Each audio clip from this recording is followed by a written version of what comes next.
यो भिडियो चाहिँ मैले मम्मीले बनाएको धुना र टपरीबाट स्टार्ट गर्छु है त।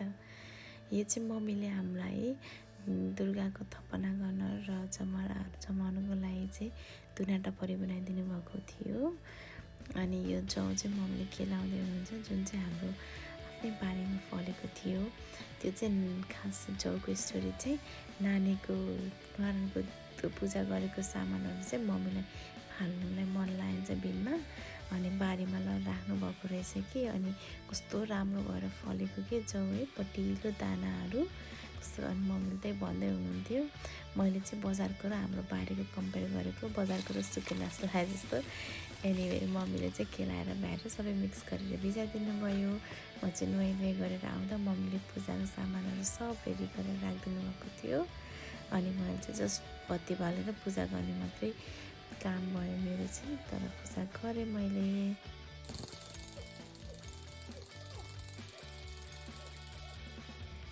पूजा गरिसकेपछि चाहिँ मैले पहिला नानीलाई टिका लगाइदिएँ, अनि त्यसपछि चाहिँ मैले आफै लगाएँ। मम्मी ड्याडीले चाहिँ यो दसैँहरू मनाउनु हुँदैन, सो आफैले गर्दा मैले चाहिँ मम्मी चाहिँ त सब्जी बनाउँदैन हुन्थ्यो, म चाहिँ गाजर गलाएर नान खाँदै थिएँ। अझै नानको यत्रो फुर्सद हुन्थ्यो। खेतमा गएर यस्तो थुरुतेहरू लिएर आउने, बाटो आउँदै बुन्दै बुन्दै आउनु, घर आउँदा अहिले यहाँ 2-3 तले गराएर यस्तो गरेर झुन्डाउँथ्यौँ। आइसम्म राख्नुहुन्थ्यो बाबुले, राम्रो देखिँदो रहेछ। स्कुलमा जौ नानीको न्वारानको पूजा हारेको जौ किन खाने बाइकमा खालेको त। यसरी मम्मीहरूको पालाको कहानी सुनेर काम सकायो। यो चाहिँ जौ हाम्रो बारीमा फलेको। नेक्स्ट डे एज जुन मम्मीले सबै रेडी गरिदिनु भएको थियो, मैले जस्ट हल्का पूजा मात्रै गरेँ। मम्मीले चाहिँ मलाई भन्दै हुनुहुन्थ्यो यो दुबो चाहिँ गणेशजीको लागि अरे, अनि सिधा राख्नुपर्ने के भन्दै हुनुहुन्थ्यो। ड्याडी चाहिँ नानीसँग खेल्दै हुनुहुन्थ्यो। एकैछिनमा चाहिँ मैले चाहिँ मोमोको लागि चटनी बनाएँ। आज हाम्रो मोमो खानु थियो, अस्मितालाई खाना बोलाएको थियो। मलाई चाहिँ यस्तो खानु मन थियो, बटरको झोल बनाएँ अनि त्यही भएर मैले बनाएँ। ड्याडी र सानले चाहिँ खासै मन परेन, त्यही भएर मैले मोमो मात्रै हुने खान्छ भनेर बनाएँ। यस्तो मिठो भएको थियो। अनि ड्याडीले चाहिँ यता त्यो टमाटरको चटनी बनाउनु भयो। किमा चाहिँ सानले बिहानै म्यारिनेट गरेर मजाले फ्रिजमा राखेर सेट गर्नुको लागि एकदम मिठो छ। अनि हामीले चाहिँ गहुँको आटाको चाहिँ पेस्ट्री बनाएको। मम्मीहरूलाई मैदा के लाउनु थियो, राम्रो होइन, धेरै मैदा लगाएको। त्यही भएर ड्याडी चाहिँ गोलो बनाउने डिपार्टमेन्टमा, मम्मी र सुरज चाहिँ बेल्ने, अनि म चाहिँ डल्ला बनाउने। बनाउँदै फेरि साँझ पर्न लागिसक्यो। अनि मम्मीले चाहिँ यो जमाउनुको लागि माटो रेडी गर्दै हुनुहुन्थ्यो।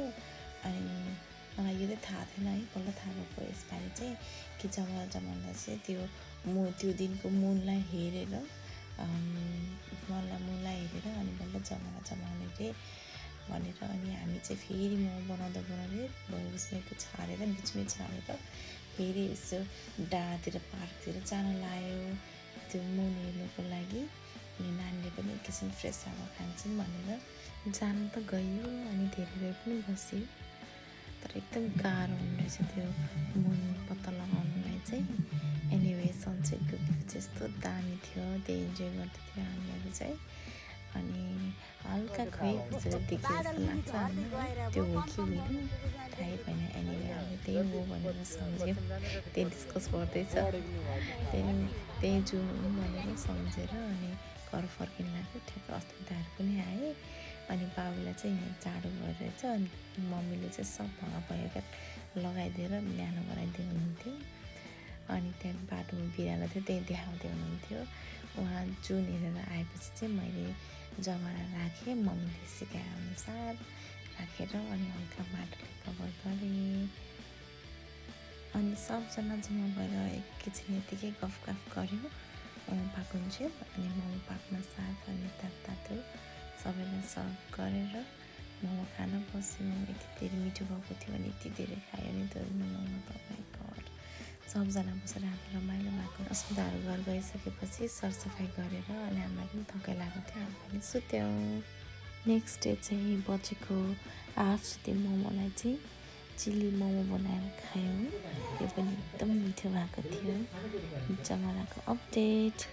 अनि अस्मिता चाहिँ कहिलेदेखि खेल्ने भनेको थियो कि रक पेपर सिजर फुट छ भनेर, त्यो पनि खेल्यौँ, रमाइलो भयो। अब त कुन दिनको मलाई केही थाहै नै छैन। एनिवे दसैँ अगाडि चाहिँ अन्सा, मनिष दाइ, अन्साको मम्मी र हाम्रो ह्यान्डसम बाबु भिरेन चाहिँ हामीलाई भेट्न आउनुभएको थियो। जमरा चाहिँ यसरी पलाउँदै थियो, टुसाहरू मार्दैछ। भिरेनले चाहिँ उठेको नानीलाई पनि फेरि सुताइदिनु न भनेर सुताउनु लगाएर उसले हल्लाउने नानीलाई बुनुलाई सुत्न लगाउने रे। अनि मलाई चाहिँ यस दसैँमा चाहिँ यस्तो कुराउनी खानु मन थियो। हुन त जहिले खानु मन लाग्छ, तर अब आफूलाई जाँगर छैन। मम्मी ड्याडी भएको बेलामा चाहिँ भनेको ड्याडीले चाहिँ हुन्छ बनाइदिउँ भनेर बनाइदिनु भयो। 12 लिटरको बनाएको है, सही मिठो भएको थियो। त्यो दिनै मैले त्यो 2 कचौरा राखेको थियो, फुल कचौरा। यस्तो मिठो कुराउनु भएको थियो, केही एड नगरेको, जस्ट प्योर दुध मात्रै। अनि त्यसपछि हल्का चिनी त अफकोर्स हालेर जान्छ, अनि घिउ एड गरेको।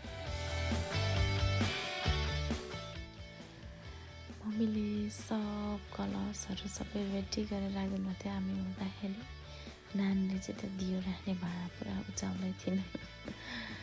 यो चाहिँ हाम्रो सानो दसैँको सेटअप। जस्ट सानो म अनि नानो त थियो टिका लाउने, त्यही भएर धेरै केही नगरेको सिम्पल राखेको।